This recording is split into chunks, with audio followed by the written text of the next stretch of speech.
Now, on that immigration point, folks, it's official, right, that the first asylum seekers in the UK to be sent to Rwanda are going to board their flight to the country on Tuesday. The High Court has ruled that around 31 people will be sent there, despite a legal bid to stop the removal of migrants to the East African country. In his decision, the judge accepted there was a material public interest in the Home Secretary, Priti Patel, being able to carry out her policies. But today, something arguably more controversial than the policy itself came about. There were reports of Prince Charles privately describing the government's Rwanda policy as appalling. This is the heir to the throne, of course, who is supposed to be politically impartial. And he's thought to be particularly uncomfortable with the scheme ahead of his visit to Rwanda, where he'll represent Her Majesty the Queen at the Commonwealth Heads of Government Summit. So, I'm asking, was Prince Charles right to have spoken out over the Rwanda plan?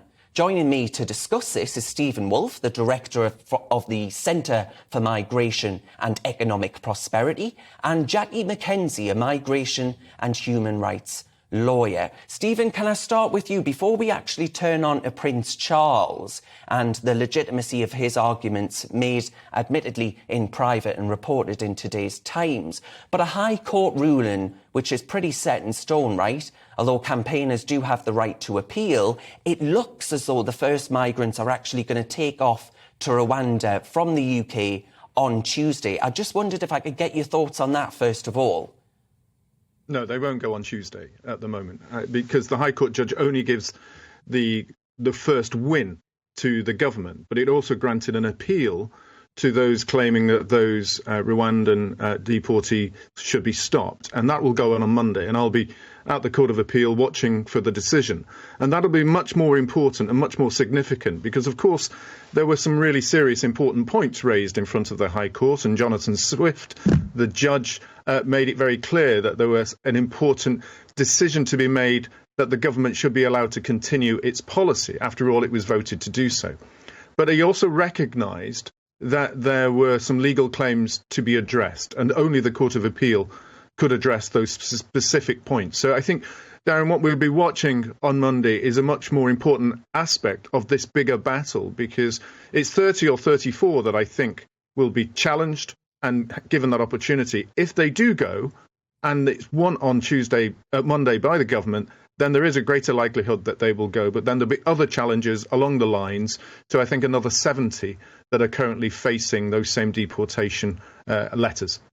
Jackie, is this a sign of the High Court being on the side of the British people?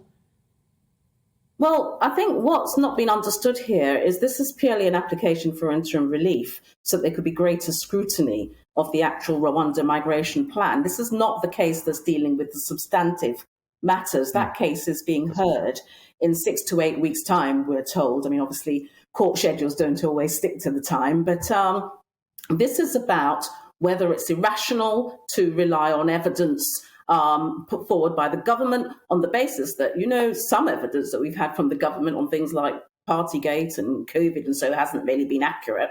And you have the lead experts in this, the UNHCR, saying that the government has misrepresented their evidence. So it was based on irrationality. It was also based on some other things around whether refoulement would apply and whether there were issues around malaria. But what the judge said, what Sir Jonathan Swift said, was that the government has a right and shouldn't be impinged from promoting its or implementing its policy. But that some of the points are arguable. So the ground regarding irrationality on the basis of whether Rwanda is indeed a safe country. And we talked about jobs, or in the lead up to this program, there was something about jobs. And we know that Rwanda has no jobs. It's got a GNI that's 40 times less than ours and a life expectancy that's 10 years less than ours. There are all those issues. So those things will come up in the substantive hearing. He also found that the idea or the evidence coming from World Health Organization about malaria is not, those are arguable points. He just is not granting interim relief. And of course, he gave leave to appeal, and we don't know what will happen in the appeal. Jackie, a lot of people watching, though, today will rightly, in my view, be thinking, well, hang on, Jackie, because 10,000 people have crossed the channel this year. Surely this is the right way to actually discourage people making those perilous journeys in unseaworthy vessels. Well, but they'd be wrong because it hasn't done that. I mean, remember, the migration plan has been spoken about. Remember, it was initially leaked and then, it was out in the public. It's been in the public now for about 8 weeks. And in that time, the numbers have increased. So it hasn't proved to be a deterrent. Okay. My own position on this is that because the Home Office themselves have told us that over 75% of people claiming asylum get it, and so therefore the majority of people, the vast majority, are genuine, people are going to have to come in whatever ways they can. We had this whole argument about safe routes. And yes, we could do more on safe routes, but there are always going to be people who are going to take perilous journeys, because if you and your family are stuck somewhere and facing bombs or whatever you're facing, you're going to flee in whatever way. Oh, well, yes, but Jackie, I don't think if I was fleeing bombs, I wouldn't be fleeing France, would I? That's the problem here. But I want to ask you, Jackie, I want to ask you about Prince Charles. Stay in France. Well, 3 times as many people stay in France. And we're number 14 of the Schengen lists, and you add us in, we're number 14 on the list. So it's a myth. And actually, France pays €20 a week more in benefits. So it's also a myth that people are coming. Well, then benefits. why don't they stay there then? What are they fleeing? Baguettes? This is just a nonsense. But Stephen, I want to ask you about Prince Charles. We could be ridiculous about it, but what we have is the data, and we have to look at the data. We have about 30,000 people crossing Jackie, the channel. I've got to move on to Prince Charles. Yeah. Prince Charles. Stephen, can I ask you, do you think actually the comments reportedly, I must stress that, right? This is just reports in the press today, but they are reporting that in private, Prince Charles has been saying that this policy, well, he fundamentally disagrees with it, frankly, ahead of representing Her Majesty the Queen in Rwanda. Do you agree that it's an absurd policy? It's a silly and foolish comment to make by the future king, if indeed he did so. It's foolish on the first hand because everybody has appreciated the Queen over her reign for the way that she stepped outside of politics. She's tried to bring the nation together. She hasn't been seen to be supporting one side or another. And for the future king to do this will actually start to alienate many of those who are traditional supporters of the royal family. The second thing I think is really dangerous for him is the way that this comment will be read by those in the Commonwealth, and particularly in Rwanda. By saying the policy is wrong and foolish, it also is implicitly racist towards Rwanda not being capable or good enough to actually have an appropriate deal with the United Kingdom. And this goes along with what happened when we had the recent royal trip to the Bahamas, and what the reaction of people to the royal family based on the comments of Meghan Markle that the royal family was racist. This will feed into that. And thirdly, I think by stepping into the lines of policy and criticising the policy by the king, this doesn't set a good precedent for the royal family in the future.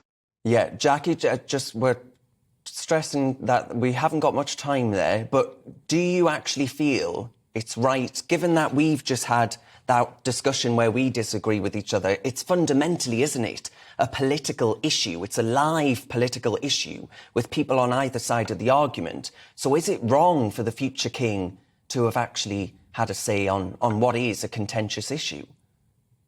Well, I mean, he isn't the monarch, so he's entitled to have an opinion. And there may well be some constitutional issues about him having those opinions, and I'm not a constitutional expert, but what it shows from his own personal perspective, you take him away from the royal family, that he's saying what a lot of people are saying. And on the point about racism, I was in a meeting this morning with leaders from the CARICOM, that's the Caribbean countries, who are going off to Rwanda for the Commonwealth Heads of Government meeting.